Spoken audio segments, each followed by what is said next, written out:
Today, we're dissecting AI talent hiring, not the glossy LinkedIn posts about joining our AI revolution, but the brutal reality where PhD requirements meet production deadlines, where research scientists can't debug Python, and where your $500,000 AI hire just spent 3 months building a logistic regression. 3 experts who have survived the AI hiring wars, watched brilliant researchers fail at basic engineering, and learned why the highest paid engineers often ship the least code. I'm Sam, and someone just asked me why our AI team costs more than our entire product organization, but moves slower than our intern. I've built AI teams at 3 companies. The talent market is completely broken. Everyone wants AI engineers, but nobody knows what that means. I've seen PhD machine learning researchers who can't deploy a Flask app, software engineers who think gradient descent is a hiking technique, and data scientists who have never seen production traffic. The gap between AI hype and actual engineering capability is destroying budgets and timelines. I made the jump from academia to industry and watched both sides struggle. Academia produces researchers who understand theory but not systems. Industry hires based on publications but needs people who can ship code. The skills gap is real, but so is the expectation gap. Companies expect academic researchers to immediately become production engineers, which is like expecting a theoretical physicist to fix your car.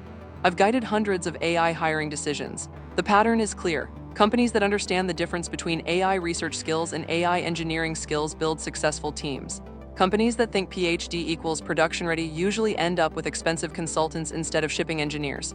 The challenge isn't finding smart people, it's finding the right kind of smart for your actual needs. Dr. Martinez, guide us through this talent wasteland. Maya and Kira, prepare to explain why we need AI experts became the most expensive hiring mistake in tech. No mercy, no hand-waving about learning on the job. Let's start with the fundamental confusion. What's the biggest misconception about AI talent that both hiring managers and candidates fall for? That there's such a thing as a universal AI engineer. Companies post jobs for AI engineers expecting someone who can do research, implement papers, optimize models, build data pipelines, deploy systems, and understand business requirements. It's like hiring for computer engineer and expecting someone who can design CPUs, write operating systems, and build web apps. The skill sets are completely different. The credential confusion. Companies see PhD and assume practical capability, but academic research optimizes for novelty and publication, not shipping reliable systems. I've seen brilliant researchers spend months implementing a paper that solves a problem the company doesn't have, while ignoring basic engineering practices like testing, documentation, and version control. What are the different types of AI roles that companies actually need?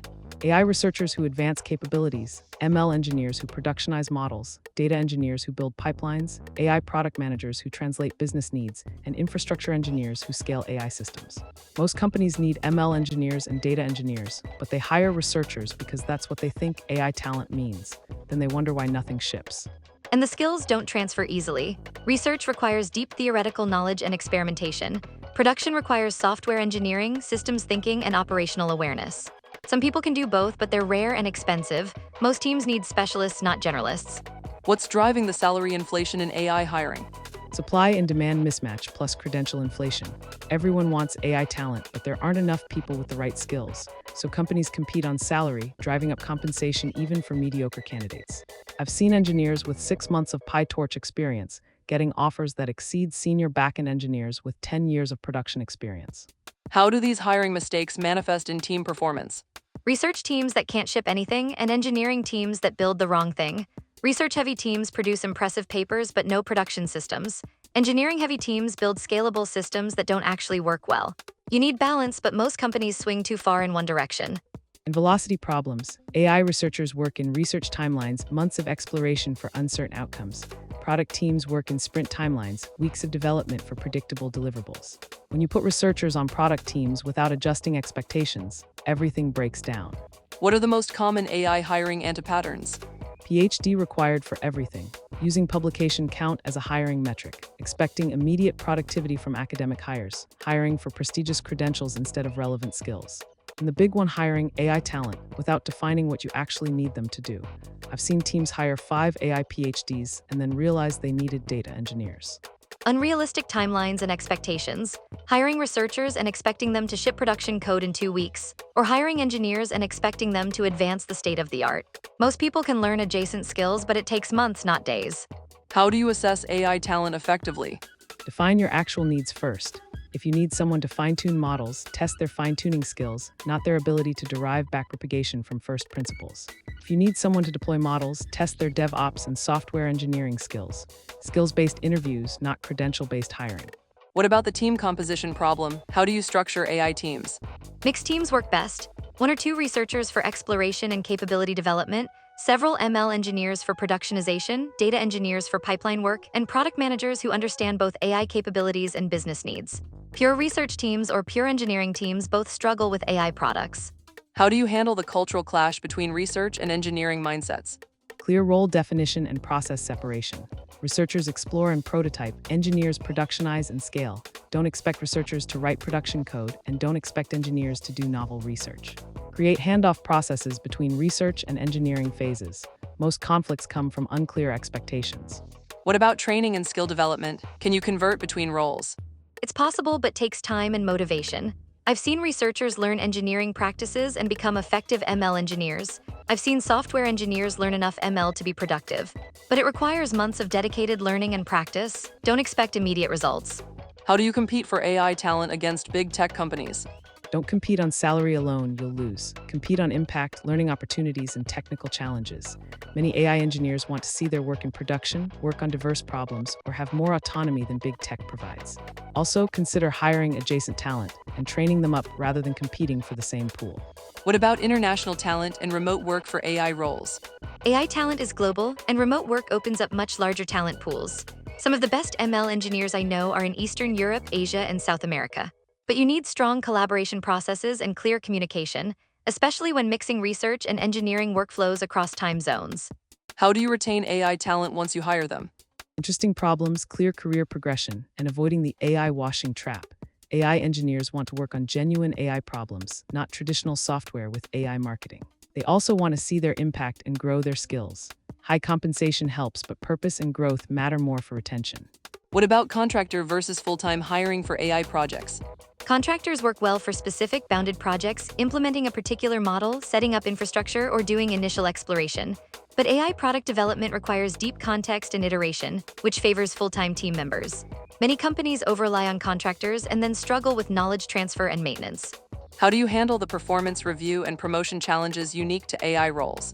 Traditional engineering metrics don't work for AI roles. You can't measure researcher productivity by lines of code or story points.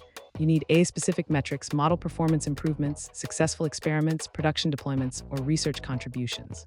Most companies struggle because they apply software engineering review processes to research roles. What about the diversity and inclusion challenges in AI hiring? AI has serious diversity problems, partly because of the PhD pipeline and partly because of biased hiring practices. Academic AI is heavily male and concentrated in certain demographic groups. Industry hiring that overemphasizes credentials perpetuates this. You need intentional efforts to broaden your talent pipeline and evaluation criteria. How do you handle the knowledge transfer and documentation challenges with AI talent? AI work is often poorly documented because researchers aren't trained in documentation practices, and the exploratory nature makes it hard to document. You need to build documentation culture and processes specifically for AI work: experiment tracking, model documentation, decision rationale. Otherwise, knowledge leaves when people leave. What about the specialization versus generalization trade-off in AI hiring? Early-stage companies need generalists who can wear multiple hats. Later-stage companies need specialists for specific domains. But AI specialization is tricky. Computer vision experts might not understand NLP, and research specialists might not understand production constraints. Plan your hiring strategy around your company stage and product needs. So AI hiring isn't just about finding smart people. It's about understanding the massive skills gap between research and engineering, managing cultural clashes between academic and industry mindsets, and the brutal reality that the most expensive hires often ship the least code. This is more like cultural anthropology than technical recruiting. Welcome to talent management in the AI era. Anyone can post AI engineer wanted. But building teams that can actually ship AI products requires understanding the difference between research capability and engineering capability, and knowing which one you actually need.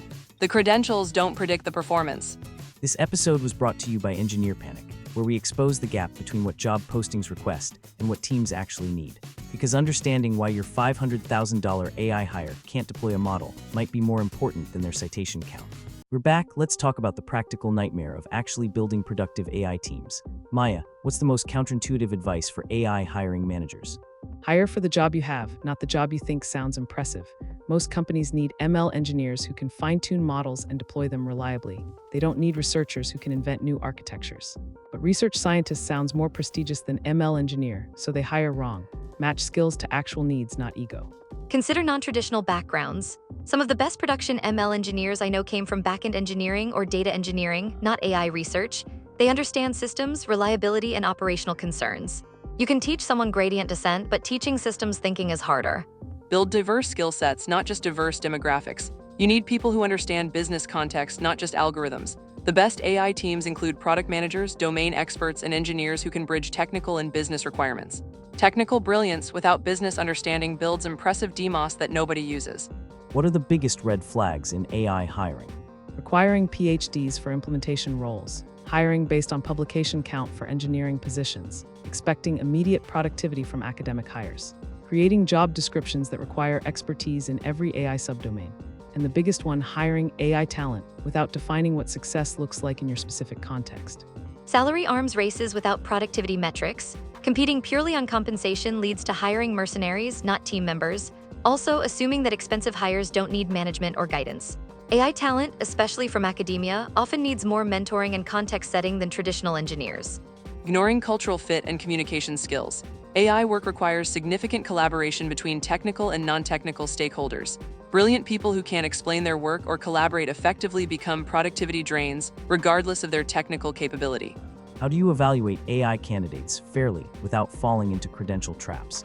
Practical assessments based on real work scenarios. Give candidates a realistic problem similar to what they'd actually work on. Evaluate their thought process, communication, and practical knowledge, not their ability to derive mathematical proofs. Most AI work is applying existing techniques effectively, not inventing new ones. What keeps you up at night about AI talent and team building? Talent bubble and unrealistic expectations. Companies are paying enormous salaries for AI talent, but not getting proportional productivity. This creates unsustainable economics and unrealistic performance expectations. When the bubble bursts, it's going to be painful for everyone involved. The skills gap getting worse, not better. As AI advances rapidly, the gap between what's possible and what most practitioners can deliver is widening. We're creating a two-tier system of AI capability, the few who can push boundaries and the many who struggle with basic implementation. The sustainability of current hiring practices. The AI talent market is creating unsustainable compensation inflation and unrealistic role expectations. Companies are building teams they can't afford to maintain and expecting productivity that's not achievable with current skill distributions. How do you build AI teams that can actually ship products consistently?